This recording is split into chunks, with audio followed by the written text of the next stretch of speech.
धर्म प्रेमियों, सुशील माताएं बहनों, अनंत अनंत काल से हम परमात्मा की अमृतमय वाणी, अमृतमय देशना सुनते चले आ रहे हैं।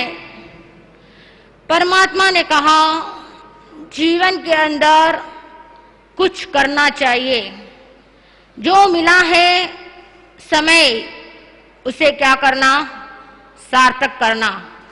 जो समय को सार्थक कर लेता है, यह समय हमारा बीतता चला जा रहा है, उम्र बीत जा रही है। कहते हैं व्यक्ति कि जो समय को सार्थक करता है उसका जीवन महान बनता है। यह उम्र तो बीत रही है, मानव का तन मिला, जैन दर्शन मिला, साधु और साध्वी का सानिध्य मिला। इस चारित्र को हम अगर देखेंगे तो इसमें दो शब्द आते हैं, चार और इत्र। चार इत्र मिलकर ये चारित्र बनता है। वैसे तो बहुत सारे इत्र है इसमें, सुगंध यानी चारित्र की सुगंध तो जो है तीनों लोक में व्याप्त है। देवावितम नमनसंति। और जब चारित्र आत्मा का जन्म होता है, हमारे जैसे तीर्थंकर का जन्म होता है, तो तीनों लोक में क्या होता है? प्रकाश होता है। उसी तरह जब भगवान के जो कल्याणक हैं, क्योंकि वे क्या करने वाले हैं? आगे बढ़कर चारित्र लेने वाले हैं और केवल ज्ञान, केवल दर्शन को प्राप्त करने के बाद में इस संसार का क्या करने वाले हैं? भला करने वाले हैं। भव्य जीवों को प्रतिबोध देकर क्या है? उनको संसार सागर से पार उतारने वाले हैं। तो ऐसे चारित्र जिसमें क्या है? चार इत्र है और जिसकी सुगंध क्या है? तीनों लोक में व्याप्त है। और इसलिए जो है भगवान ने कहा कि इस सुगंध को अपने तक ही सीमित मत रखो। सत्संग का लाभ उठा लेना, सत्संग का सब धर्म शास्त्र यूं कहते हैं, सब धर्म शास्त्र यूं कहते हैं। सत्संग से सद्गति पाते हैं, सद्गति पाते हैं। दुनिया को पाठ पढ़ा देना, दुनिया को पाठ पढ़ा देना, सत्संग का लाभ उठा लेना, सत्संग का लाभ उठा। सत्संग में सब मिल कर आना, सत्संग में मिल कर सब आना। अमृत का प्याला पी जाना, अमृत का प्याला पी जाना। यह रस ज्ञान दर्शन के धारक, जगत जीवों के उपकारक, चरम तीर्थेश शासनपति श्रमण भगवान महावीर स्वामी को एवं उपकारी समस्त गुरु भगवंतों के चरण कमलों में हृदय की अनंत आस्थाओं के साथ कोटिशः वंदना अर्ज करने के पश्चात गुरु मिश्री कमल कन्हैया धर्म सभागार में उपस्थित समस्त धर्म प्रेमी सुधी श्रोताओं, सुशील माताओं एवं बहनों, परमात्मा ने जीवन को धन्य बनाने के लिए, जीवन को सफल बनाने के लिए, जीवन का परिष्कार करने के लिए शास्त्रकार कहते हैं, कोहो पीय पणाशेई मानो विनय नाशनो, माया मित्तानि नाशेई लोभो सव विनाशनो। बहुत श्रेष्ठ बात शास्त्रकार करते हैं। जीवन को पावन बनाने के लिए ये सूत्र हमारे जीवन को मार्गदर्शन करते हैं। कोहो पीय पणाशेई, क्रोध करने से प्रीति का नाश होता है, क्रोध करने से आत्मीयता जीवन में से निकल जाती है। यदि हम लोगों के साथ समत्व का भाव जोड़ना चाहते हैं तो व्यक्ति को क्रोध को अपने दिल से निकाल देना चाहिए। ये क्रोध ही आत्मा का सबसे बड़ा नुकसान करता है, क्रोध ही हमारा सबसे बड़ा शत्रु है। और इसीलिए कवि ने कहा है, गुस्से से तन दुर्बल बनता, लोही विस्मय बन जाता। गुस्से से तन दुर्बल बनता, लोही विस्मय बन जाता। क्रोध करने से, गुस्सा करने से जीवन के अंदर अशांति ही अशांति पैदा होती है। गुस्सा करने से, क्रोध करने से हमारा शरीर भी खराब होता है। गुस्से से केवल कर्म बंद ही नहीं, लेकिन हम शारीरिक दृष्टि से भी बहुत बड़ा नुकसान अपने जीवन में कर लेते हैं। क्रोध करने वाला व्यक्ति दुर्बलता की तरफ आगे बढ़ता चला जाता है, अपने शरीर को भी वो स्वस्थ नहीं रख सकता। इसलिए गुस्से का हमेशा त्याग करना चाहिए। और ज्ञानी कहते हैं, अकलन जाने कहां जाती है ज्ञानी और गंवार की। जब गुस्सा आता है तो चाहे कितना ही ज्ञानी क्यों न हो और चाहे कितना ही अज्ञानी क्यों न हो, वो अपने आप को समझ ही नहीं सकता। गुस्सा करने वाला व्यक्ति अपने आत्मा के स्वरूप को भूल जाता है। इसलिए गुस्सा करना ये हमारे आत्म नुकसान के लिए भी है और शरीर के नुकसान के लिए भी है। इसलिए ये पर्युषण पर्वाधिराज के दिन हमको गुस्सा मिटा करके क्षमा को धारण करने की बात करने आया था, समता का भाव अपने जीवन में सिखाने के लिए आया था। जिन आत्माओं ने उन पर्युषण पर्वाधिराज के दिनों में समता के महत्व को समझकर गुस्से का त्याग किया, वही व्यक्ति अपने जीवन को ऊंचा उठा पाया है। आइए भाग्यशालियों, हम धर्म को यदि अपने जीवन में अपनाना चाहते हैं तो गुस्से का त्याग कर देना चाहिए, क्रोध का त्याग कर देना चाहिए। आवेश और आक्रोश हर क्षेत्र में आत्मा का और शरीर का नुकसान करता है। इसलिए प्रत्येक भाग्यशाली को किसी भी कीमत में गुस्सा नहीं करना चाहिए। और दूसरे नंबर में आता है मान। मान से विनम्रता का गुण नष्ट हो जाता है।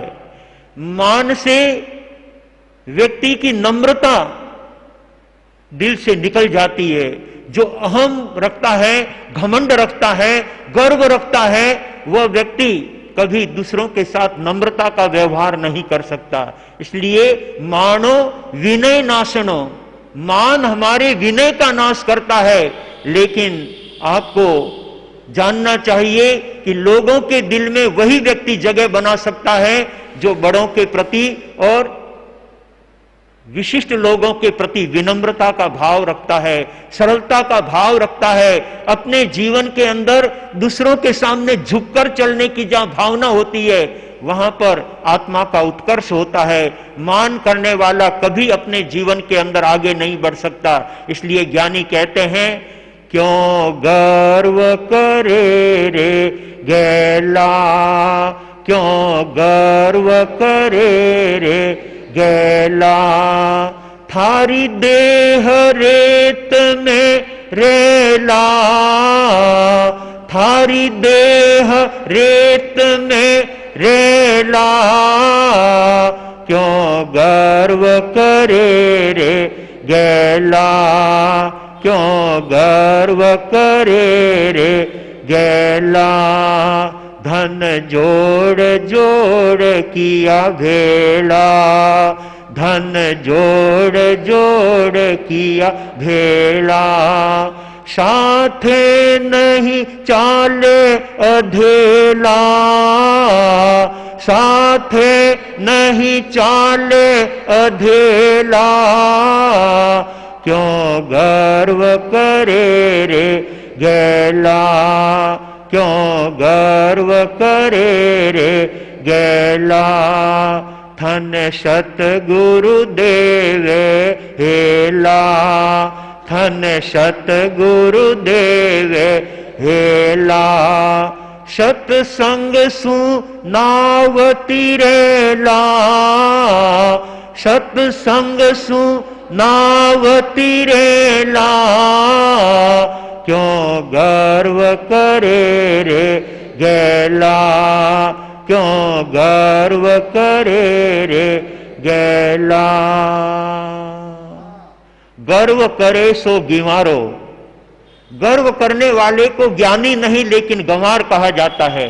गंवार का मतलब अज्ञानी। जो मान और अभिमान करता है वो ज्ञानी नहीं हो सकता। और जिन्होंने मान किया उनको जाकर के पूछो, सारा उनका अस्तित्व ही समाप्त हो गया। मान करंता मर गए, मान करंता मर गए, रहा न उनका वंश। तीनों टीले देख लो, रावण कौरव कंस। तीनों बड़े अभिमानी थे, तो आज उनका कोई अस्तित्व देखने को मिलता है? कोई उनका नाम रखना पसंद नहीं करता। ऐसे मान और अभिमान करने वाले व्यक्ति धूल में मिल जाते हैं, मिट्टी में मिल जाते हैं और अपनी आत्मा को भी पतन के गर्त में ले जाकर के पटक देते हैं। इसलिए मान भी करने लायक नहीं है। जीवन में अगर करने लायक काम है तो वो विनय है, नम्रता है, सरलता है।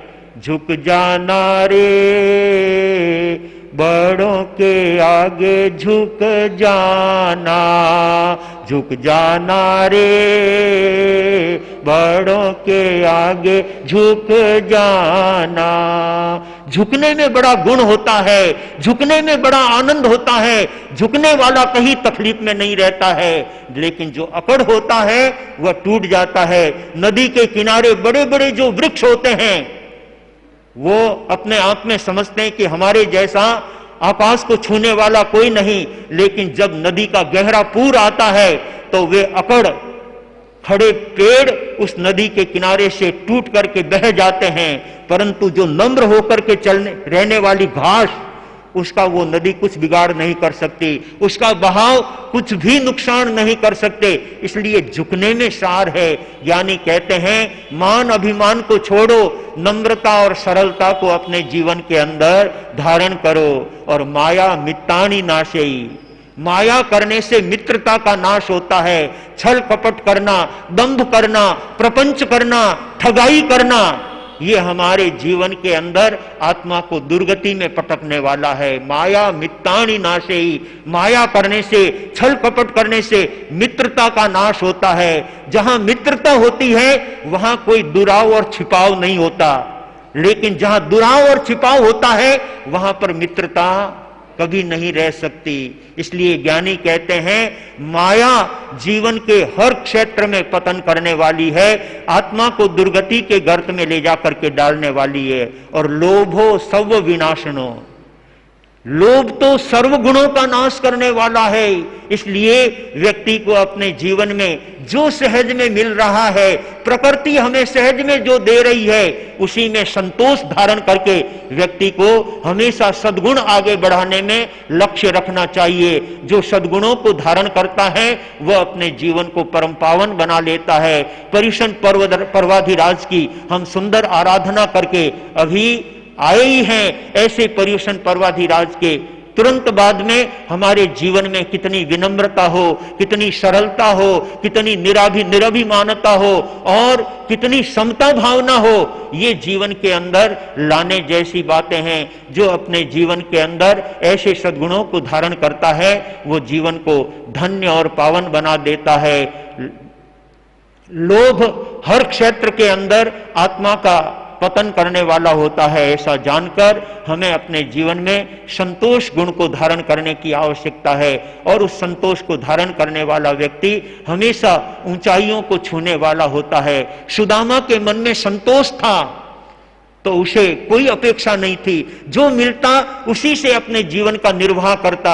ज्यादा उठापटक भी यदि व्यक्ति करेगा लेकिन नसीब में नहीं है, तकदीर में नहीं है, तो वह उठापटक भी व्यक्ति के क्या काम आएगी। इसलिए व्यक्ति को अपने भाग्य पर भरोसा रखते हुए अपना पुरुषार्थ करते रहना चाहिए, लेकिन उसके लिए अनेक प्रकार के उठापटक करना वो अपने जीवन को नुकसान की तरफ ले जाना है, जीवन का पतन करने वाला है। ये बात हमें सत्संग में बैठने से सुनने को मिलती है। जो ऐसे उत्तम सत्संग का निरंतर लाभ लेता है वो अपनी आत्मा को पावन करने वाला होता है। भाग्यशालियों, संतों का यह योग मिला है, तो हमें अपना समय निकाल करके संतों के चरणों में बैठ करके आत्मज्ञान की बातें सुनना चाहिए। भाया हो सत्संग माही चालो, बहना हो सत्संग माही चालो, थार मन डारो थार दिल डारो मैल मिटावो, इन ज्ञान गंगा में थार मन डारो मैल मिटावो, इन ज्ञान गंगा में। भाया हो घना जन्म दुख पायो, बहना हो घना जन्म दुख पायो, थारो अब के अवसर आयो, इन ज्ञान गंगा में। थारो अब के अवसर आयो, इन ज्ञान गंगा में। भाया हो सत्संग तीरथ भारी, बहना हो सत्संग तीरथ भारी, थारी निकले ए बांसारी, इन ज्ञान गंगा में। थारी निकले ए बांसारी, इन ज्ञान गंगा में। ऐसी ज्ञान गंगा का अपने गांव में आगमन होना, अपने क्षेत्र का उज्जवल भविष्य बनाना है। उन भाग्यशालियों को संतों का समागम मिलता है जिनके चरणों में बैठकर परमात्मा की दिव्य वाणी सुनकर हम अपने आत्मा को सद्गुणों से सजाने का प्रयास करेंगे, तो यह सत्संग रूपी धर्म गंगा हमारे जीवन को पवित्र और पावन बनाने वाली होगी। ऐसा अवसर पुण्यवाणी के बिना नहीं मिलता है।